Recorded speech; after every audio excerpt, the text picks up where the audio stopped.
Donna Vio from the Masquerade, and I have zippers that have been broken, and I have one side of the zipper with a zipper pull on it, and I'm going to make it into a little pouch to use. So I'm going to cut off the top and bottom of the zippers. Of the zipper side, we have one zipper side, and I'm going to show you that if you put the two sides together, you can make this work as a single zipper.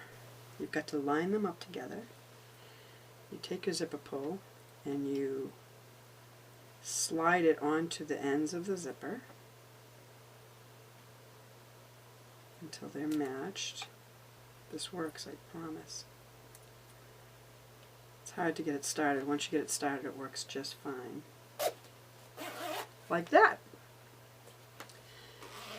So what I'm going to do is attach this zipper to my pattern. So I've made a pattern that is printable on an 8.5 by 11 piece of paper. One side of the pattern, it says cut on fold, because when you're done cutting it out of the fabric, you end up with one long piece that looks like this. So I have my pattern piece and I have my two pieces of fabric. I'm going to use one for the lining and one for the bag. And then they're both 8 by 15 inches. I'm going to put them together and fold them.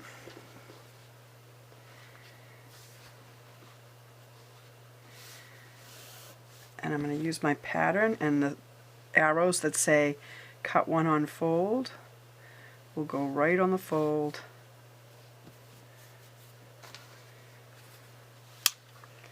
And I'm actually going to save myself a cut line by cutting right on the straight edge as well. And I'm just going to use my rotary cutter, and I'm going to go around the pattern and make a nice smooth cut.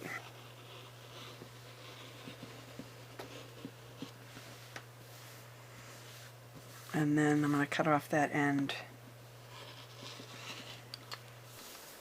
So I end up with two pieces that look like this.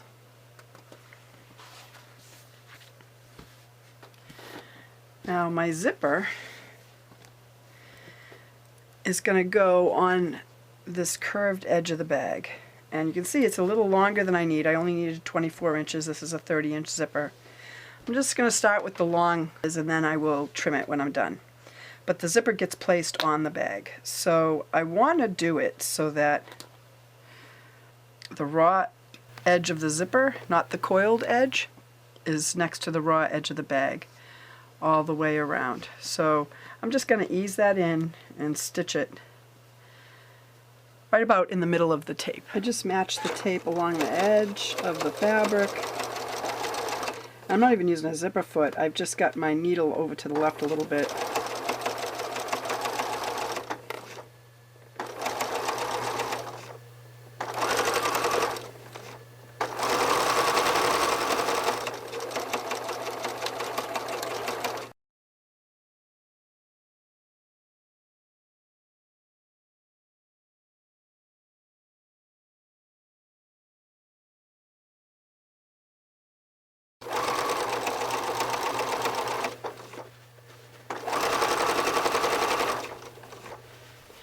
So when I turn it right side out, you can see my zipper is nicely enclosed in my curve all the way around. But I still have to deal with the seams that are on the bottom of this bag. So first I'm going to do the short seam of the solid color, and then I'll do the short seam of the print. So I've got one short seam done and the other short seam done here. And so now it's time to get my zipper pull onto my bag.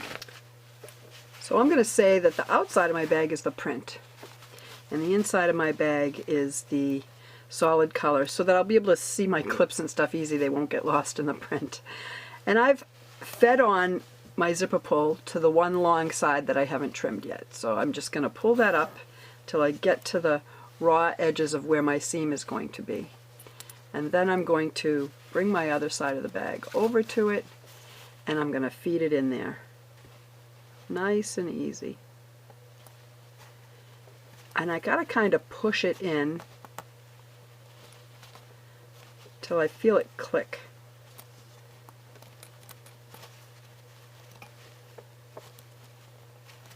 And then when I pull,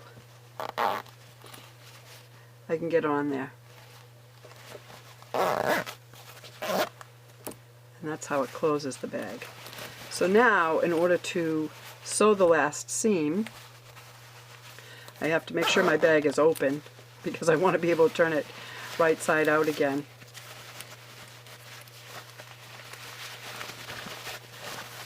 And first I'm going to sew the outside of the bag,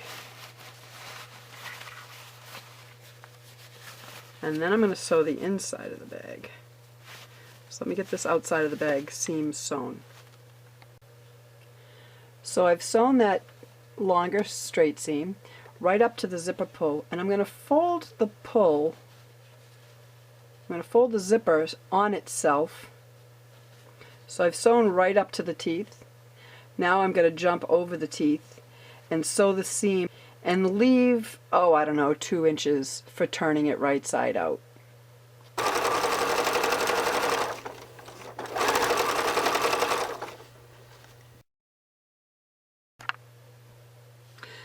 So I've stitched it and I stopped so that I left about 2 inches to turn it right side out. But before I turn it right side out, I want to make it so that my bag has a little bit of a flat bottom. And what's going to happen after I've turned it right side out is that this is going to get stitched, this 2 inches, it's going to get stitched sideways. And I kind of want to do that to the other corner too, up here. So I'm going to pull my corner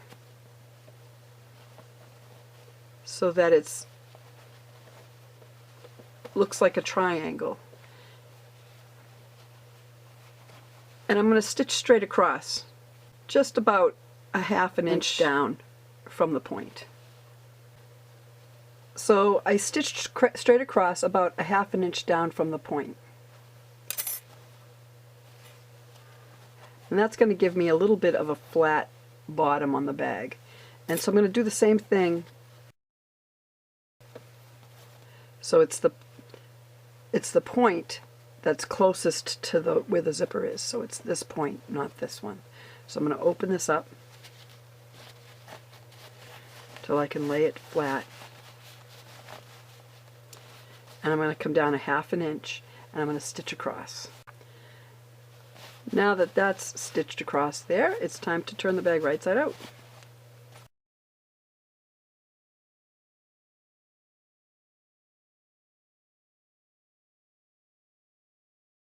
And I can trim off this excess zipper.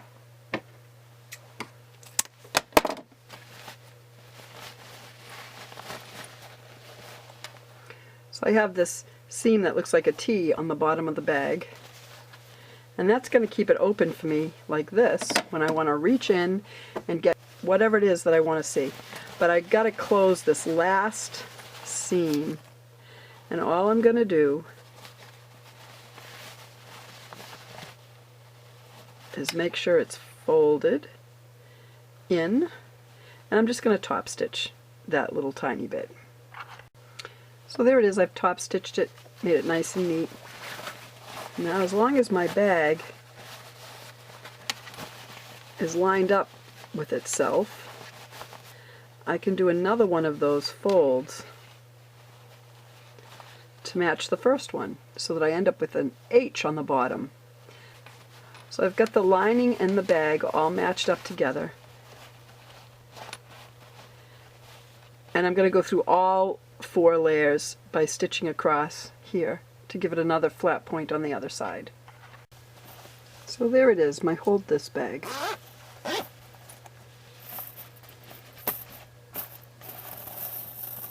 Easy access to the things I'm holding.